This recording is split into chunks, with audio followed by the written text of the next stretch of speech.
कार्यक्रम में आप आए हैं, आपका हार्दिक स्वागत, अभिनंदन, वंदन। और मैं आपको बुलाना चाहूंगा टेस्ट करके आप आए और अपने ख्यालात के विचार को रखें। आदरणीय दीपू साहब।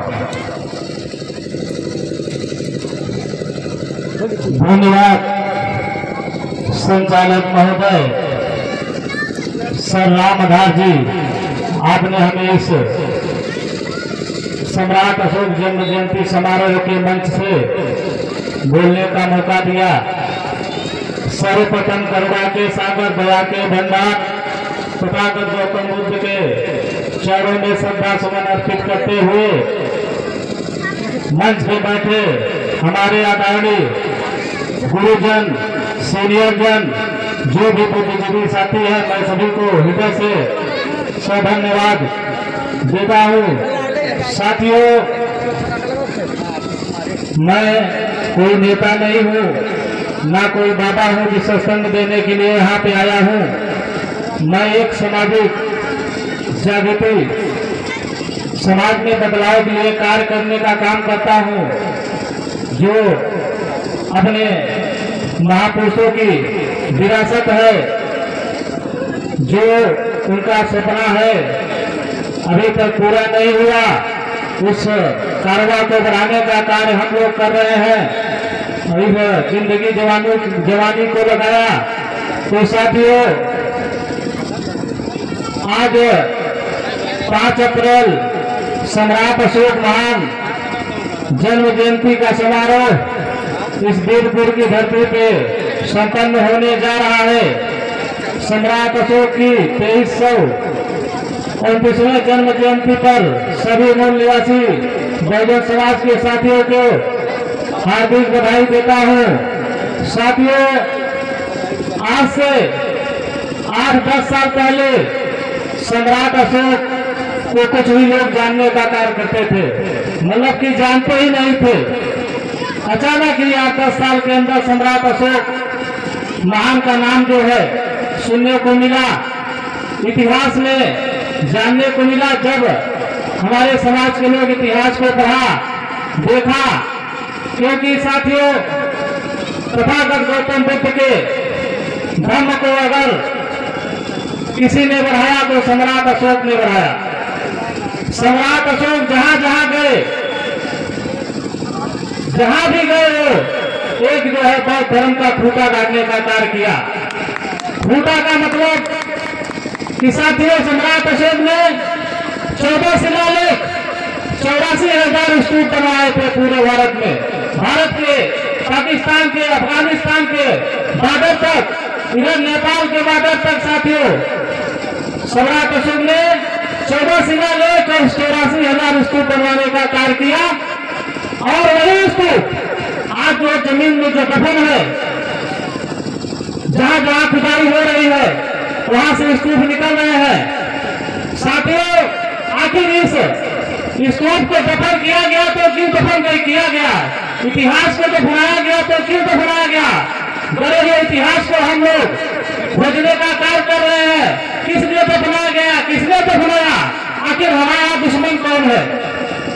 साथियों, हम लड़ाई लड़ रहे हैं, बहुत लोग लड़ाई लड़ रहे हैं, पार्टी के नाम पर लड़ाई लड़ रहे हैं, राजनीतिक हरवाही करने का कार्य कर रहे हैं, चाहते हैं दुश्मन से समझौता करते हैं और अपना परिवारवाद करके मजा लेने का कार्य करते हैं। साथियों, तो साथियों, मैं राजनीतिक लोगों से यही अनुरोध करना चाहता हूं कि अगर अपना इतिहास बचाना है तो राजनीतिक हरवाही करना बंद कर दें, क्योंकि साथियों, राजनीतिक हरवाही करते रहेंगे तो आने वाले समय में स्थिति ऐसे होने वाली है ना कि जैसे आज से 75-76 साल पहले जब इतिहास संविधान नहीं बना था, वैसे हमारी स्थिति होने वाली है। साथियों, तो हमें पर्सनल स्वार्थ के चलते राजनीतिक हरवाही नहीं करनी है। तो साथियों, हम जो है उन 84,000 स्तूपों को लगातार जो है सबसे बड़ा अगर स्तूप मानते हैं, जिसको सम्राट अशोक ने बनवाया, साथी का स्तूप हम लोग हो सकता है, कुछ लोग गए होंगे, कुछ लोग मोबाइल में देखे होंगे, लेकिन साथी स्तूप साथियों, आप 200 का नोट देखेंगे, उसके पीछे जो है साथी का स्तूप छपा हुआ है। आज भारत की जो पहचान है सम्राट अशोक की वजह से, लेकिन साथियों हम लोग उनको भूलने का कार्य किए आज इसी का नतीजा है कि हम लोग जो है सिर्फ भोजन पर निर्भर है। अगर आज सम्राट अशोक का शासन होता, सत्ता शासन अगर हम लोग लेकर उनकी जो है जो कारवा था लेकर हम आगे बढ़े होते तो आज भारत जो है सोने की चिड़िया होती। तो साथियों, हमें दोस्त दुश्मन की पहचान करने की जरूरत है। आखिर 84,000 स्तूप जो सम्राट अशोक ने बनवाया वो कहाँ चले गए, किसने गायब कर दिया, किसने दफनाया? तो हमें इसकी जानकारी होनी चाहिए। और जब तक जानकारी नहीं होगी तब तक साथियों हम लोग कोई लड़ाई जीत नहीं सकते।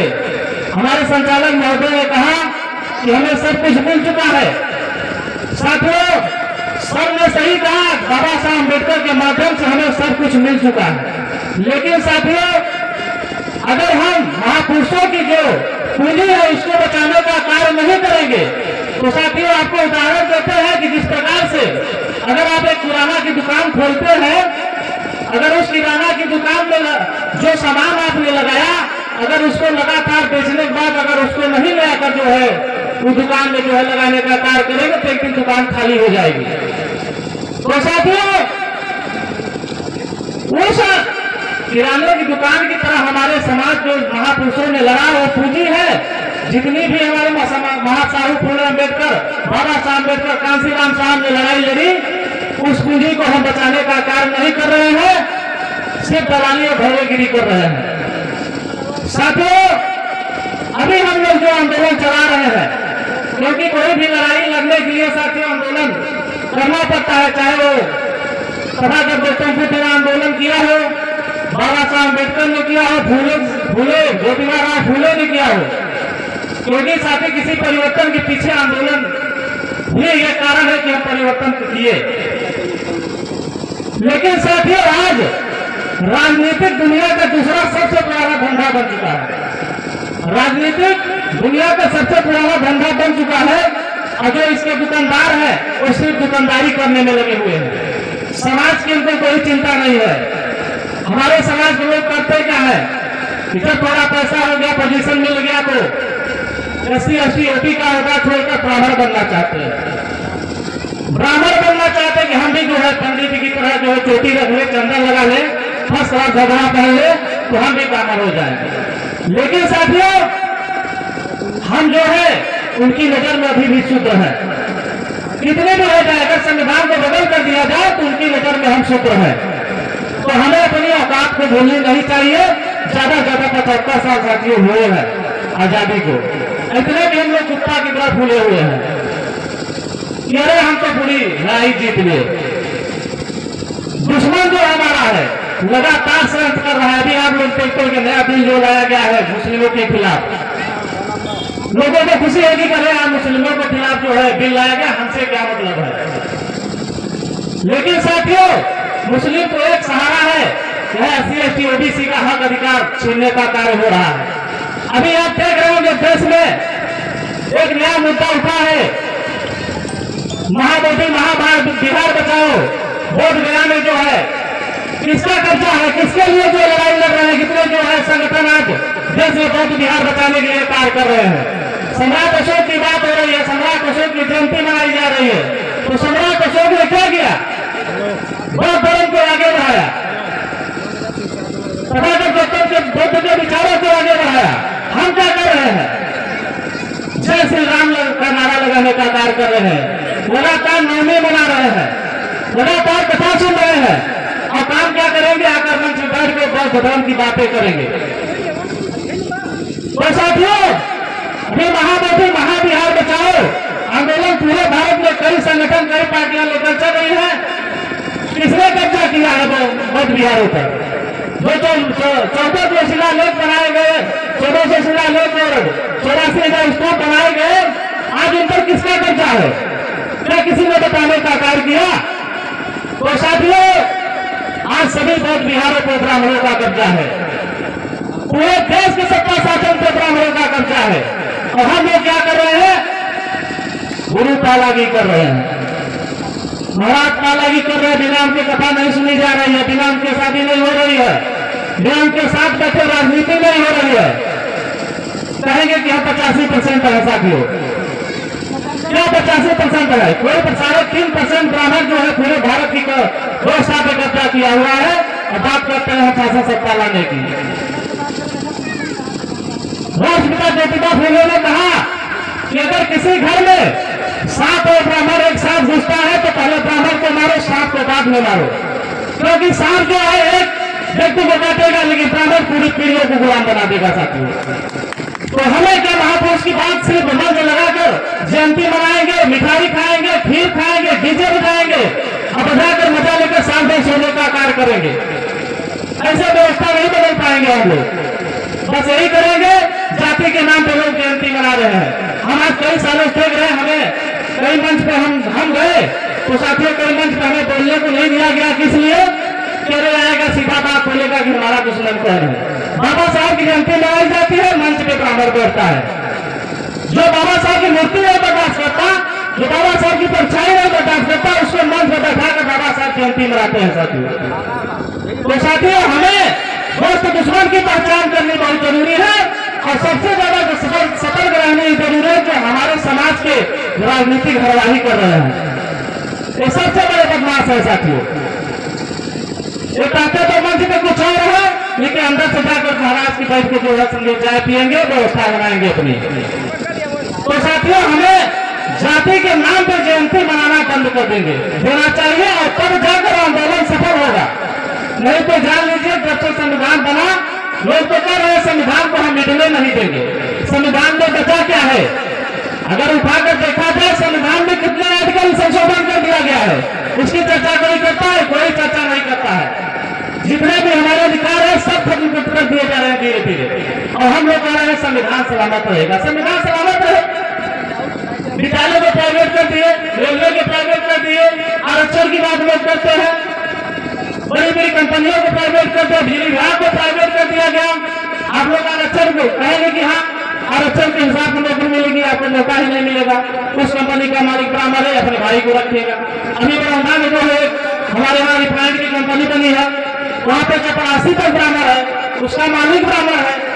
हम लोगों को क्या होता है, भूसी फेंकने का काम मिलता है 100-200 रुपए में। क्या परिवर्तन करेंगे हम लोग साथियों? मैं आपको पहले बता दिया मैं कोई नेता नहीं हूँ, न कोई मैं सत्संग करने आया हूँ।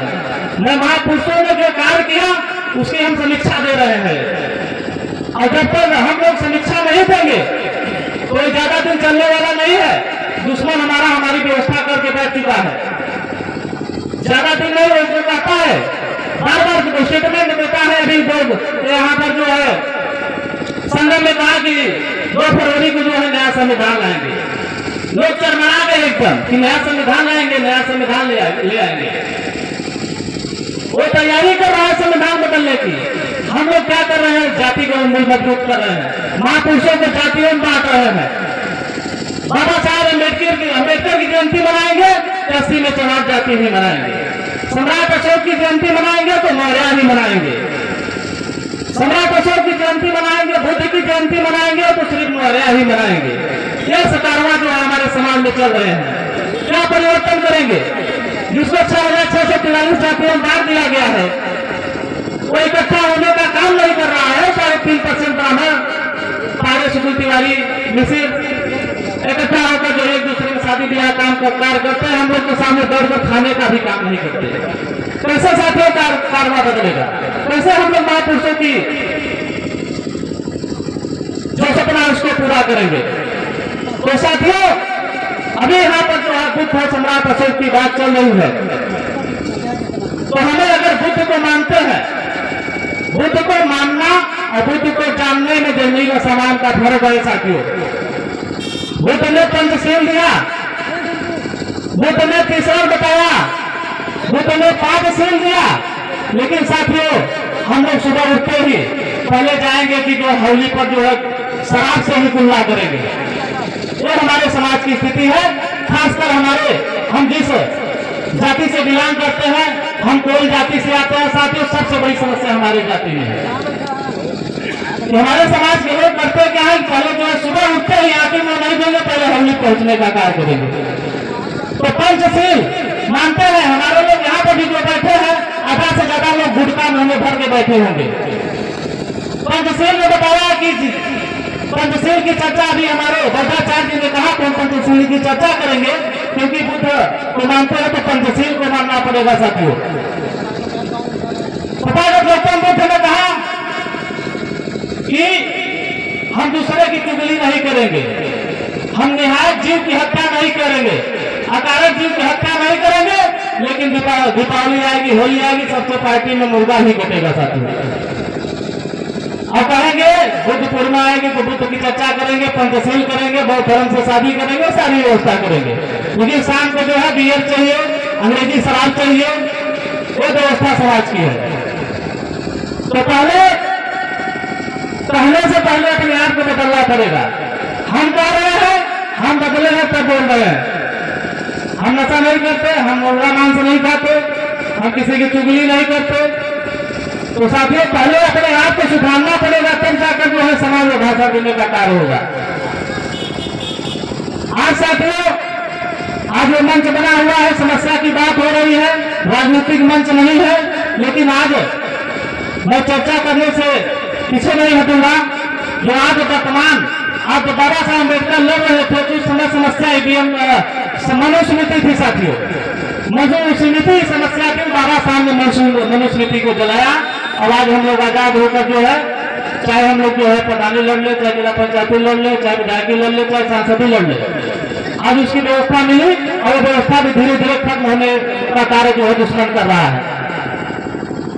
तो साथियों वर्तमान समस्या आज अगर गरीब परेशान है, दवा नहीं हो रही है, उसको भोजन नहीं मिल रहा है, शिक्षा नहीं मिल रही है, नौकरी वाले नौकरी प्रमोशन के लिए परेशान है, लोग बड़ी बड़ी डिग्रियां लेकर हमारे समाज के लोग जो है फांसी लगा ले रहे हैं, आत्महत्या कर ले रहे हैं। अभी आप बिहार में देखते होंगे सोनकर जाति का लड़का है, वो जो है मंत्री जी के बंगले के सामने बैठकर धरना कर रहा है, इतनी डिग्रियां उसके पास है, लेकिन जो उसको नौकरी नहीं मिल रही है। तो लोगों को सोचना चाहिए कि आज पहले स्थिति थी कि लोग जो है सरकार के खिलाफ खड़ा होता था, सरकार मान जाती थी, लेकिन आज स्थिति क्या है कि आप चाहे धरना प्रदर्शन कर लो, शिक्षक संघ जा रहा है, शिक्षक को पीटा जा रहा है, बिजली विभाग जा रहा है, बिजली विभाग को पीटा जा रहा है, पुलिस वाले ताबड़तोड़ लाठियां चला रहे हैं। क्यों चला रहे हैं? क्योंकि आज आरएसएस बीजेपी की सरकार जानती है कि मुझे लोगों को वोट से मतलब नहीं है। आज आरएसएस बीजेपी की सरकार ईवीएम मशीन से सत्ता शासन में आने का कार्य कर रही है। वो जानती है कि आप मुझे वोट दीजिए चाहे मत दीजिए, मशीन है तो हम राजा है। तो पहले जो है मनुस्मृति के हिसाब से हमारे ऊपर राज किया गया, आज जो है ईवीएम के माध्यम से हमारे ऊपर राज करने का कार्य किया जा रहा है साथियों। तो हमें 9 अप्रैल को राष्ट्रव्यापी जेल भरो आंदोलन 3 मुद्दों को लेकर हो रहा है, जिसमें मुख्य मुद्दा है ईवीएम हटाओ, बैलेट पेपर लाओ, दूसरा मुद्दा है ओबीसी की जात जनगणना, और तीसरा मुद्दा है ब्राह्मणों से महाबोधि महाबिहार बचाओ। तो साथियों इस मुद्दे को लेकर हम लोग जरूर जो है 9 अप्रैल को जेल भरने का कार्य करेंगे और सरकार को दिखा देंगे कि आज बहुजन मूल निवासी समाज सोया नहीं है, अपने हक अधिकार के लिए जान देने के लिए तैयार है, किसी भी हद तक जाने के लिए तैयार है साथियों। तो साथियों टाइम ज्यादा हम आप लोगों को आपका ले लिए, काफी वक्ता हमारे बीच में बैठे हैं, हमारे बड़े भाई दिलीप पटेल जी अभी आए हुए हैं, मैं उनका भी सही धन्यवाद देता हूँ। आपने टाइम दिया। डॉक्टर अवधेश मौर्य जी हमारे आए हुए हैं सर, जो हमारे क्षेत्र में अस्पताल सर की है, मैं उनको भी हृदय से धन्यवाद देता हूँ।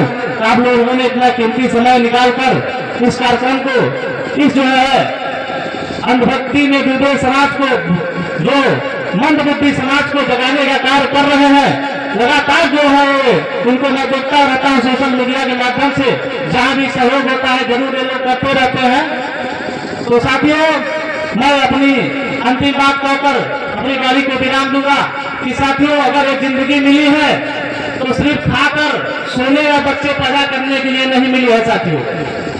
अगर इस जिंदगी मिली है, मानव जिंदगी मिली है, सहज बुद्धि मिली है, जानवर जैसी बुद्धि हमें नहीं मिली है, तो हमें सोचने समझने की प्रकृति में शक्ति दिया है, तो जरूर जो है मन बुद्धि का प्रयोग करेंगे। और एक अंतिम कहानी के साथ अपनी बात को विराम देंगे, क्योंकि वक्ता बहुत है। बातें बहुत है, समाज में समस्या बहुत है, तो बातें इतनी है पूरी रात अगर आप लोग बोलेंगे तो खत्म होने का नाम नहीं लेगी साथियों।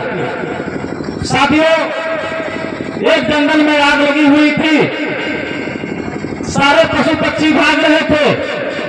उस जंगल में एक जो है गौरैया चिड़िया बैठकर जाती उड़कर जो है अपने पास के नदी से जल लाकर उस जंगल में अपनी चोट से डालने का कार्य करती, बार बार यही कार्य जो है पानी लाती और डालती, यही कार्य करती साथियों। वहां पर बैठा एक बंदर उस गौरैया चिड़िया की इस कार्य को देख रहा था, तो उसने कहा, अरे पागल, क्या तुम्हारी एक चोट से इस जो है जंगल में इतनी भीषण आग लगी है, क्या बुझ जाएगी?